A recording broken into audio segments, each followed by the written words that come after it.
Pun. Assalamualaikum warahmatullahi wabarakatuh.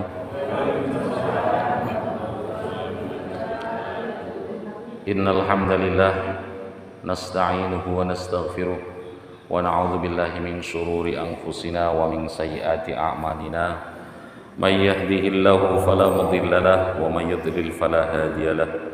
Allahumma shalli ala sayyidina Muhammadin wa ala alihi wa ashabihi ajma'in, amma ba'du. Hadirin jamaah salat subuh yang sama-sama mengharap rahmat Allah Subhanahu wa taala. Puji syukur kita panjatkan kehadirat Allah Subhanahu wa taala yang senantiasa melimpahkan nikmat kepada kita. Setiap waktu, setiap saat kita diberi rizki oleh Allah. Rizki baik itu harta dan sebagainya itu adalah nikmat yang sangat besar. Tapi ada nikmat yang lebih besar, lebih tinggi lagi daripada nikmat harta. Kita nggak punya uang, bingung ya Pak. Tapi ada lagi yang lebih tinggi, yaitu nikmat sehat. Walaupun kita duitnya banyak, tapi kalau badannya meriang, maka kita ikhlas mengorbankan uang ini demi biaya kesehatan kita. Maka lebih tinggi nikmat sehat. Nikmat sehat itu sudah luar biasa tingginya, tapi ada lagi nikmat yang lebih tinggi lagi, yaitu nikmat umur. Karena walaupun sakit-sakit, tapi kebanyakan masih minta umurnya diperpanjang. Dicek di rumah sakit itu pasti jelas, Bapak sudah berapa lama sakit, tapi maunya ingin sehat, jangan mati dulu. Itu nikmat umur lebih tinggi daripada nikmat sehat. Ada lagi yang lebih tinggi daripada nikmat umur, yaitu nikmat iman. Karena orang yang mati dengan tidak membawa iman sengsara buat selama-lamanya. Tapi kalau ada yang nawari, sekarang ditawari, Pak Barok kamu mati sekarang tapi dijamin surga. Tapi yang jamin Allah, kalau yang jamin Pak Taufik saya nggak mau. Kalau ada yang jamin pasti siap daripada 1000 tahun lagi tapi neraka, kan begitu. Maka itulah nikmat yang Allah berikan, dan saat ini kita masih diberi oleh Allah iman. Kita bisa datang ke masjid ini itu karena panggilan iman. Kita tadi sudah melakukan 2 rakaat, rakaatani qoblal fajri khairum minad dunya wa ma fiha. 2 rakaat kita sholat sunnah sebelum subuh itu lebih baik daripada dunia seisinya, masya Allah. Dan ahabbul biladi ilallah masajiduha. Tempat yang paling dicintai di dalam suatu negeri dalam pandangan Allah itu adalah masjid-masjidnya. Maka kita dilangkahkan kaki, digerakkan menuju masjid, itu adalah nikmat yang luar biasa. Dan kita hari-hari kadang masih banyak melakukan dosa, tapi kita masih disujudkan oleh Allah. Kita masih diistighfarkan oleh Allah Subhanahu wa taala. Sesungguhnya yang membuat kita istighfar itu ya Allah Subhanahu wa taala yang menggerakkan hati kita. Maka ini adalah nikmat yang sangat besar. Kita syukur alhamdulillah.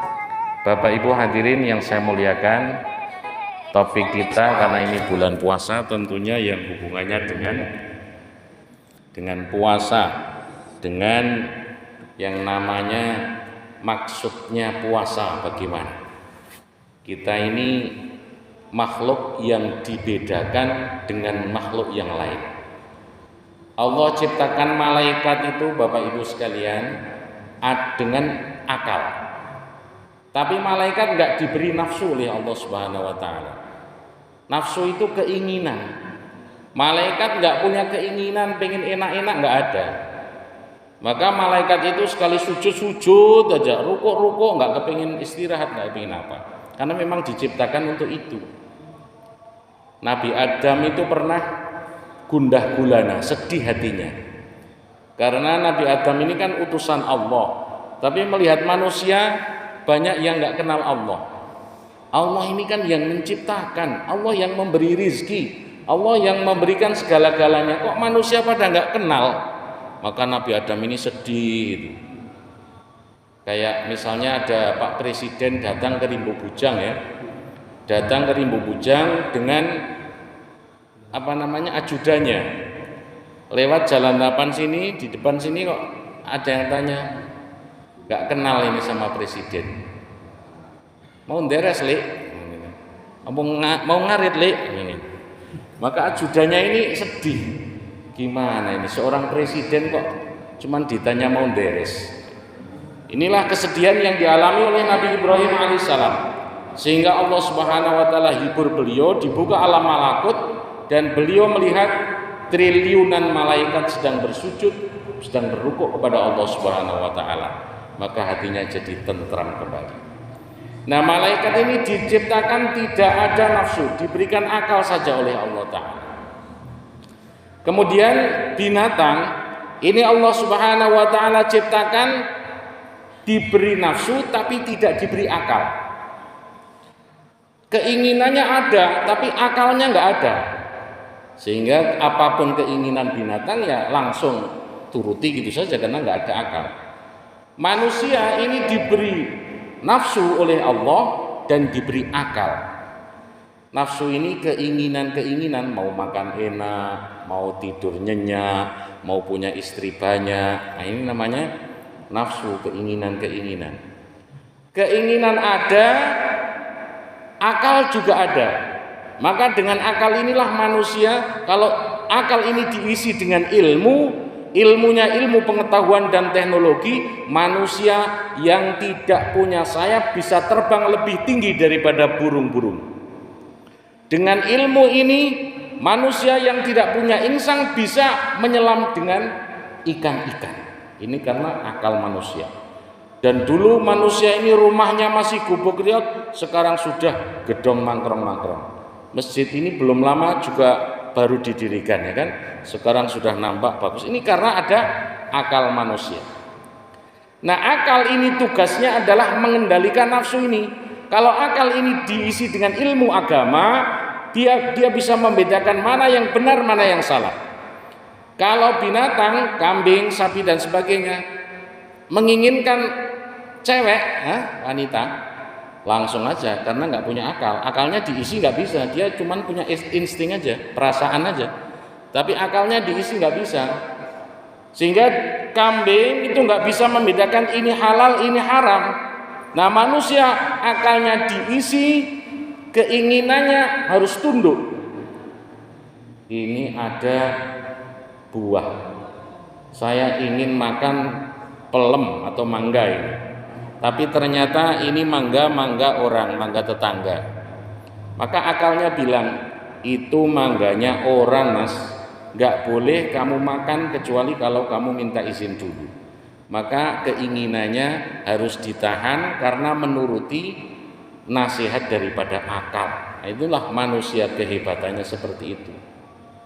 Maka di bulan puasa ini seperti itu. Nafsu kita ingin makan, ingin minum, tapi kemudian ini ada perintah Allah untuk puasa. Akalnya diisi ilmu, ini bulan Ramadan nggak boleh makan. Maka ditahan nafsu itu, keinginan itu, sehingga nanti menjelang maghrib masuk. Ini namanya akal.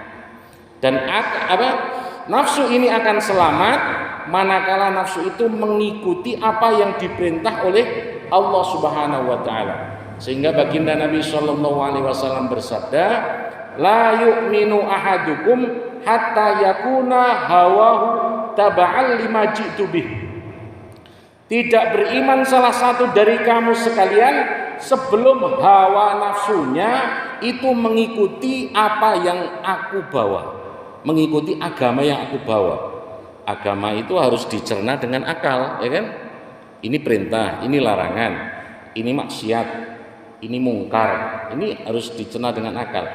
Lah hatinya nafsu ini ada dua, ada nafsu baik, ada nafsu yang tidak baik. Ini nafsu manusia.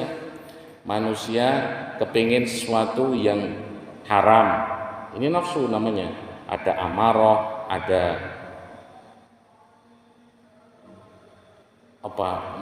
madmumah dan sebagainya. Nafsu ada yang baik, ada nafsu mutmainnah dan sebagainya. Nafsu ini punya keinginan, tapi harus dibatasi dengan agama yang dibawa oleh baginda Nabi Shallallahu Alaihi Wasallam.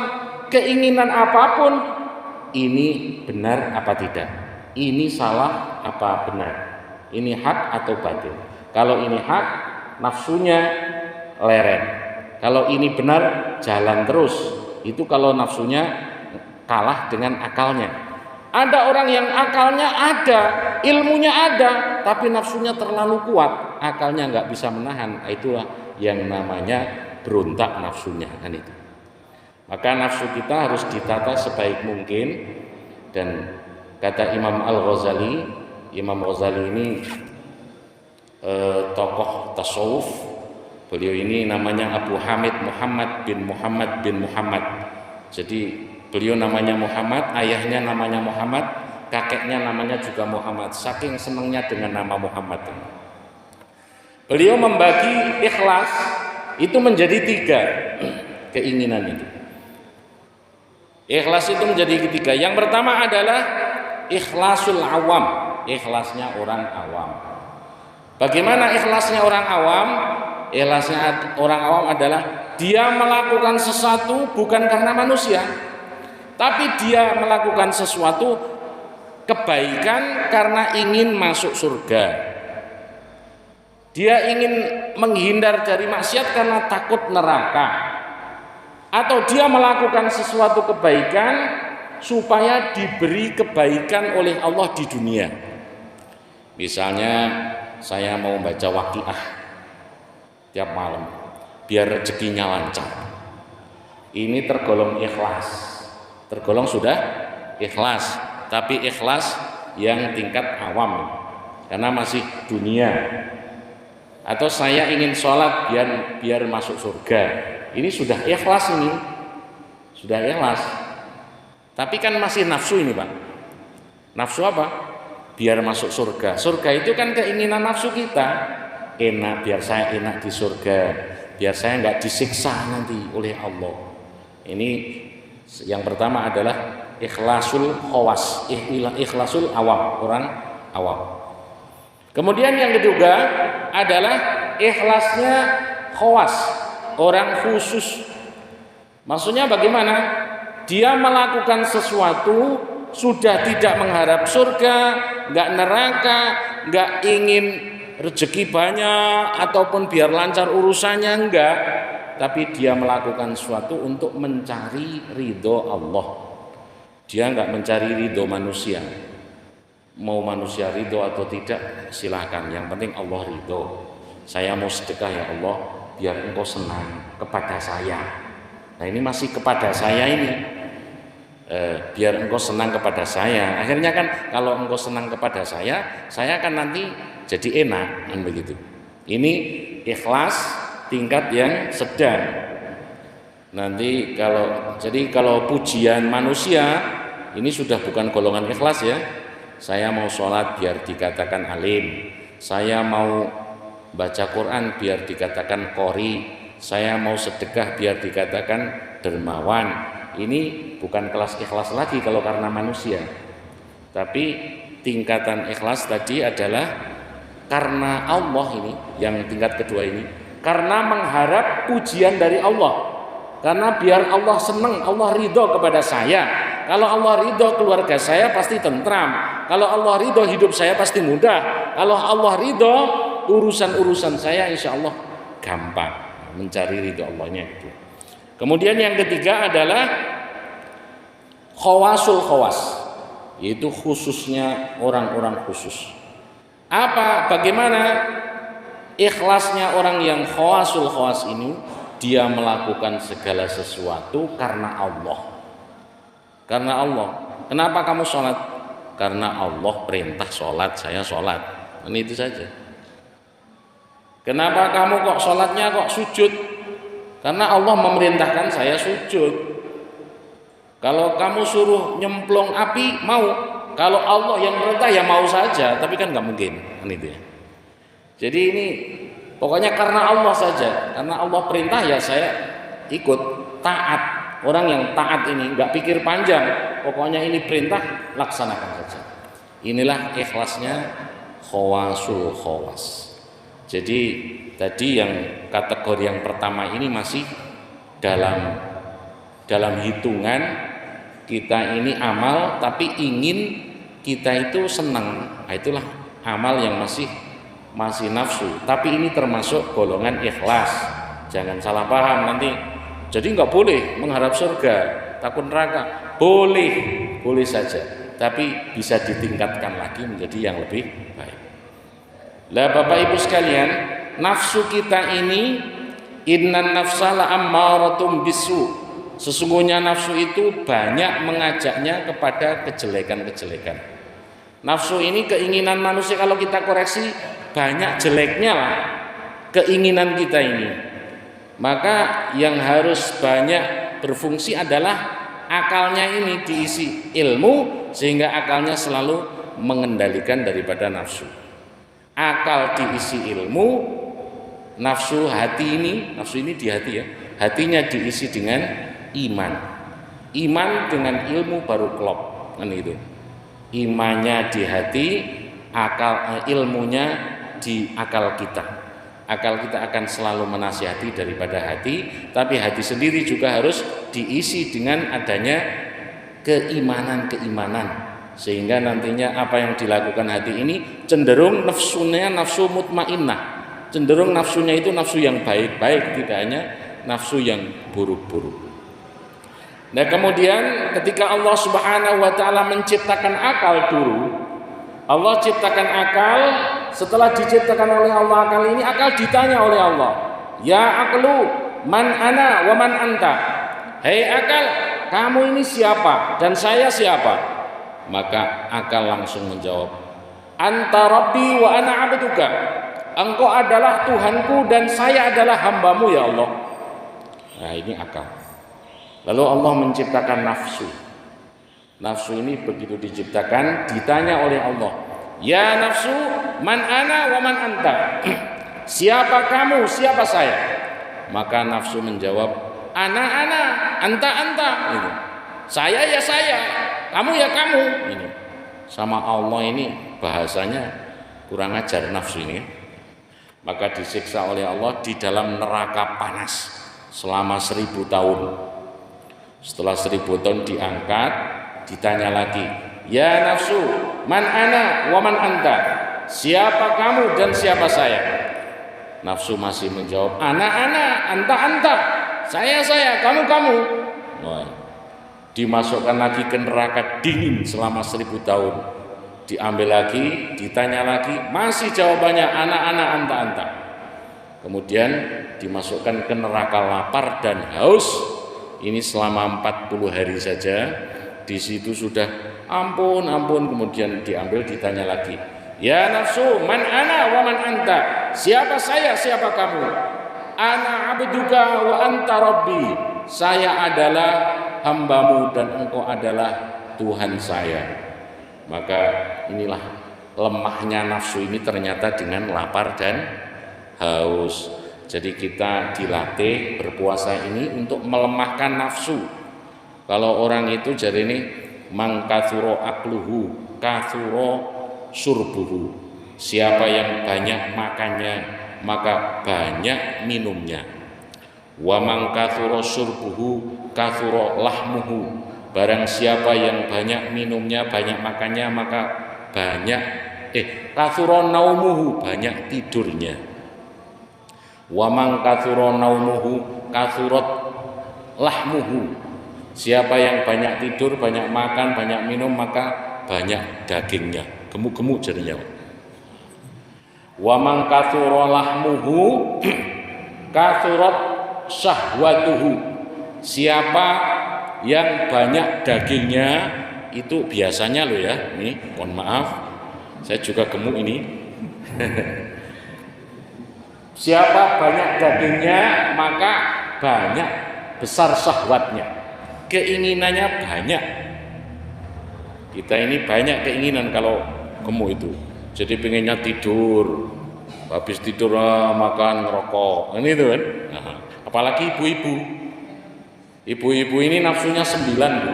Kalau bapak-bapak 1. Bapak-bapak akalnya 9, nafsunya 1. Ibu-ibu banyak, makanya nafsunya banyak. Inginnya ya cincinnya bagus, jilbabnya bagus, ya kan? Mau pergi kemana-mana aja ini harus rapi sekali.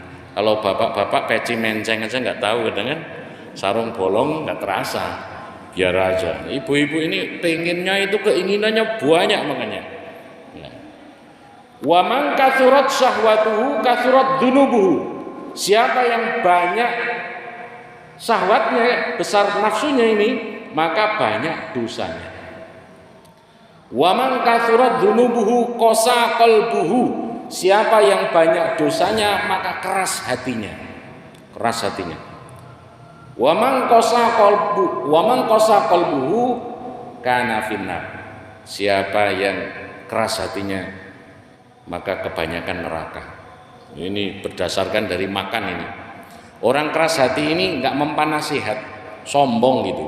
Ada nasihat, alah kamu itu bayi kemarin sore kok nasihati aku. Nah ini itu. Ada nasihat mental dia, walaupun itu perkara bagus, kalau kamu yang ngomong nggak akan saya dengar. Itu namanya orang yang nggak mempan nasihat, jadi keras hati. Dan kebanyakan orang yang celaka itu bukan karena nggak tahu, tapi karena qaswatul qalbi, keras hati ini. Fir'aun itu sebenarnya di hatinya itu percaya kalau Musa ini nabi, tanda-tandanya jelas, tapi dia keras hati. Walaupun dia nabi, biar aja, nanti saya derajatnya turun dong kalau mengakui Musa sebagai nabi. Abu Jahal juga sama. Abu Jahal itu di hatinya sebenarnya percaya kalau Muhammad itu adalah nabi, tapi ini nanti kalau saya percaya dengan Muhammad, saya ikut Muhammad, saya yang sebagai tokoh masyarakat Mekah di sini, turun derajatnya.